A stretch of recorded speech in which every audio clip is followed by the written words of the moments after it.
de 20 ans après ses débuts d'actrice dans Giorgino, la chanteuse revient ce 14 mars sur le grand écran, avec Ghostland, un film éprouvant à plus d'un titre, secret de tournage. Film d'horreur, thriller, fantasmagorie ou voyage initiatique. Difficile, à moins de trahir son épiphanie, de qualifier Ghostland. Pour sa 4e réalisation après Saint-Ange, Martyr et The Secret, Pascal Laugier réussit un tour de « fasciner et révulser » et effrayer et émouvoir à la fois. Écrit durant l'été 2015, de façon irrépressible après l'abandon d'un autre projet, et tourné à partir d'octobre 2016, au fin fond du Manitoba, au Canada, son nouveau long-métrage s'ouvre avec l'arrivée d'une mère et de ses 2 filles dans une maison héritée. Au bout de quelques minutes, il impose leur violente agression par 2 individus, le soir même de leur installation. Puis, suit leur retrouvaille entre les mêmes murs, 15 ans plus tard. Vera, l'aînée rebelle, semble avoir sombré dans la folie. La cadette Bess, fan de littérature fantastique, a surmonté le traumatisme, en devenant une auteure à succès.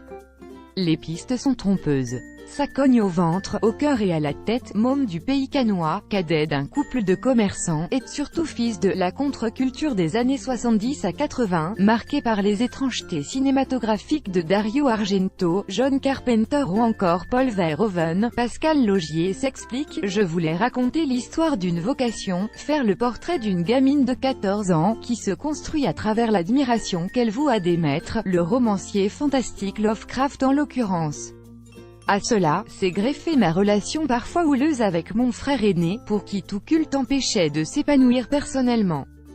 Bess, c'est un peu moi, Pauline Keller, la mère un peu rock'n'roll, sans mari, mélancolique, a pris les traits de Mylène Farmer.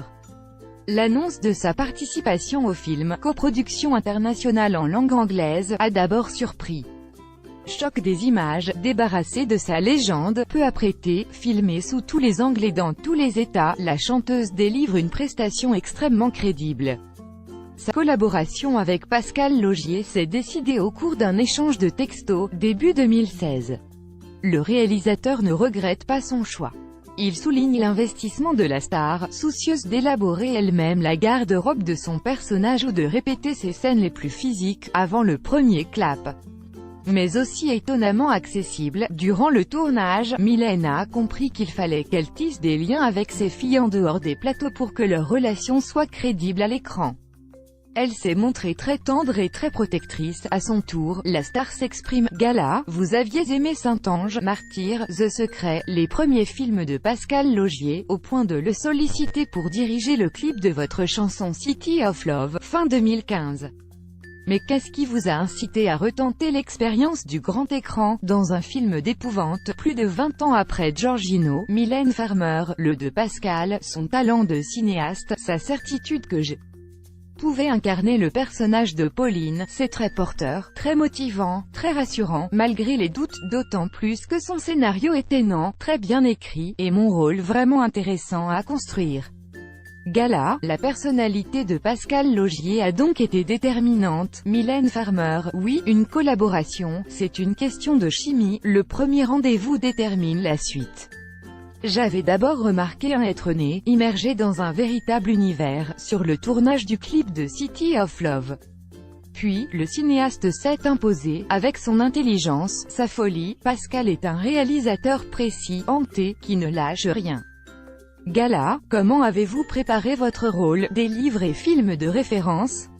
Un coaching particulier, Mylène Farmer, j'ai beaucoup fréquenté les salles obscurées, depuis toujours, j'aime ce genre de cinéma qui nous maintient agrippés au fauteuil. Rire, pour le tournage de Ghostland, Arturo, un répétiteur, m'a aidé à mémoriser mon texte. J'ai ensuite fait corps avec le personnage de Pauline, au gré de mes discussions avec Pascal. Gala, vos premières impressions, quand vous avez débarqué au Canada, au fin fond du Manitoba, Mylène Farmer, ce fut un choc. Une émotion aussi, je retrouvais le pays de mon enfance, j'ai tourné beaucoup de scènes de nuit.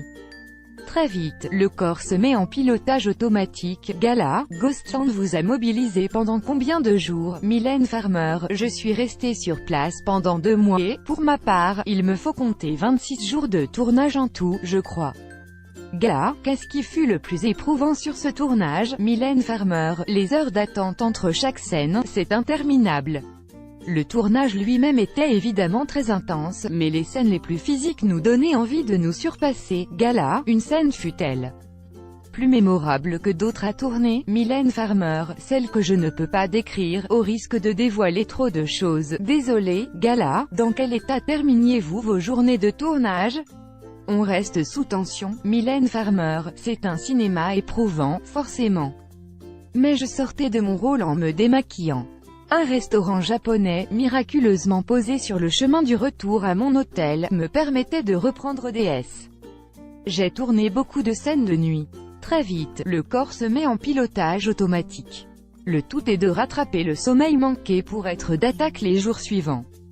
J'ai conservé les vêtements de mon personnage et le tableau d'un Christ en hologramme. Gala, après sa projection au festival de Gérardmer, où il a été primé 3 fois, Grand Prix du jury, Prix du public et Prix du jury SIFI, le 3 février dernier, Ghostland a été unanimement salué par la critique.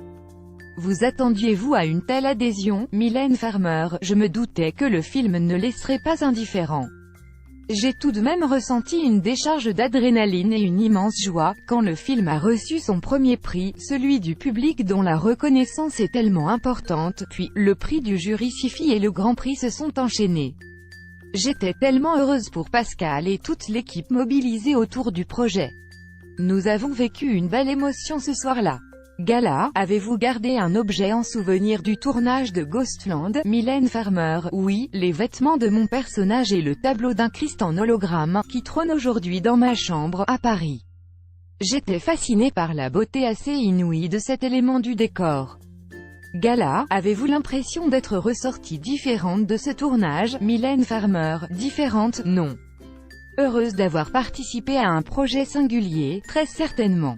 Gala, le cinéma, c'est une expérience renouvelable dans un futur plus ou moins proche. Mylène Farmer, l'avenir le dira. Je n'attends rien.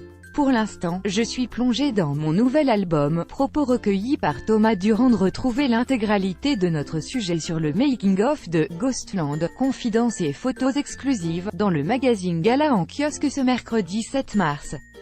Crédit photo, Mars Film.